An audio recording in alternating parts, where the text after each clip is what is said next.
अपने कमरे में खिड़कियां बंद करके आराम से बैठा हुआ था। मैं गलती से अंदर से दरवाजे की कुंडी लगाना भूल गया था।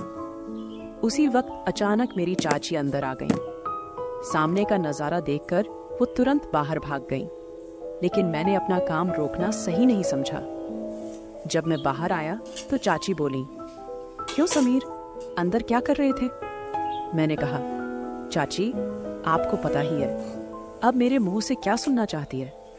चाची बोली, वह सब ठीक है, लेकिन तुम्हें अपना कमरा बंद नहीं करना चाहिए था। मैंने कहा, चाची मुझे क्या पता था कि तुम उसी वक्त कमरे में आ जाओगी? वैसे भी मैं तो कुछ गलत कर नहीं रहा था। चाची बोली, वह बात नहीं है, लेकिन फिर भी तुम्हें पता है, जब कोई उस काम को करते हुए देख लेता है तो उसका मन भी वही सब करने को लगने लगता है। मैंने कहा, तो चाची तुम भी आ जाया करो। चाची बोली, मन तो मेरा भी बहुत कर रहा है, लेकिन तुम्हें तो पता है तुम्हारा चाचा कई दिनों से घर से बाहर गया हुआ है और मैं अकेली वह सब कैसे करूंगी? मैंने कहा, चाची अगर आप बुरा न माने तो मैं आपकी मदद कर दूंगा, मैं आपके साथ वह सब काम कर सकता हूँ। चाची बोली, तेरा दिमाग खराब है।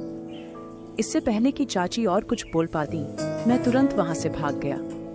वैसे भी मैं तो अपनी चाची के साथ बहुत पहले से वह काम करना चाहता था, लेकिन हाँ, कहने की हिम्मत नहीं हो रही थी। आज चाची ने मुझे देख लिया था, तो आज वह बात कहने का सही टाइम आ गया था और माहौल भी था, इसलिए मैंने वह बात कह दी। इससे एक बात मुझे पता लगी कि बात कहने का भी एक सही समय आता है। उस समय बात कर लेनी चाहिए। उस समय आपकी बात पूरी होने के बहुत चांस होते हैं।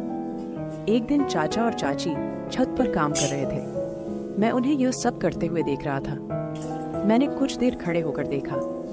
मेरे सामने फेस टू फेस एक फिल्म चल रही थी। मुझे चाचा चाची को देखकर बहुत मजा आ रहा था। चाचा अपनी सारी जान लगाकर काम कर रहा था। उस समय मेरी शादी नहीं हुई थी।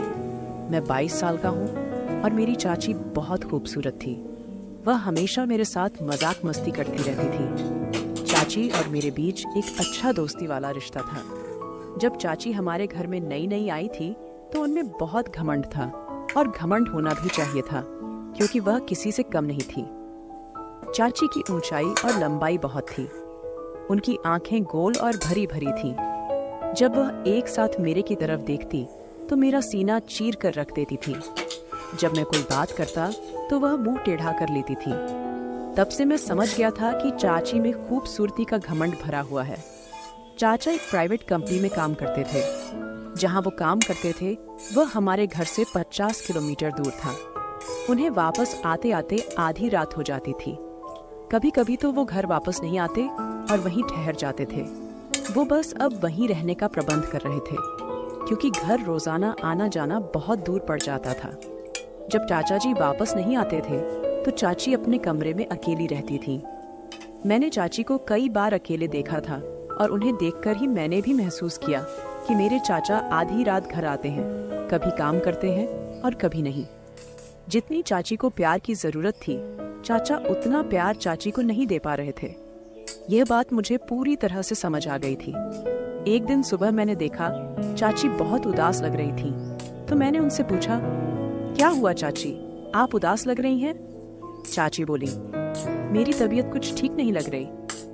फिर मैंने उनके लिए मेडिकल स्टोर से दवाई ले आई। दवाई खाकर चाची अपने कमरे में चली गई। थोड़ी देर बाद उनका हालचाल पूछने के लिए मैं उनके कमरे में गया तो देखा कि उन्हें काफी बुखार था। मैंने कहा, चाची, चाचा जी आज घर नहीं आएंगे? चाची बोली, वह ऑफिस के काम के लिए कुछ दिनों के लिए बाहर गए हैं। मैंने कहा, अब क्या करूं? चाची की तबीयत तो बिगड़ती जा रही है।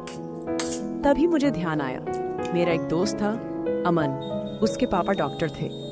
मैंने तुरंत अमन को फोन किया और कहा, अमन तुम्हें एक काम करना है। वह बोला, हाँ बताओ क्या काम है? मैंने कहा, तू जल्दी से अपने पापा को मेरे घर भेज दे, मेरी चाची की तबीयत बहुत खराब है। वह बोला, ठीक है यार, मैं अभी भेज देता हूँ। थोड़ी देर बाद अमन के पापा आ गए। उन्होंने चाची को एक इंजेक्शन लगा दिया और कुछ दवाइयाँ लिखी। करीब 1 घंटे बाद चाची को आराम मिल गया। फिर सुबह मैं बाथरूम जा रहा था तो चाची बोली, समीर 1 मिनट आओ मेरे पास। मैं उनके पास गया। चाची बोली, मुझे माफ कर दो। मैंने पूछा, किसके लिए? तो चाची बोली, जब से मैं इस घर में आई हूँ एक बार भी तुझसे सीधे मुंह बात नहीं की और तू मेरा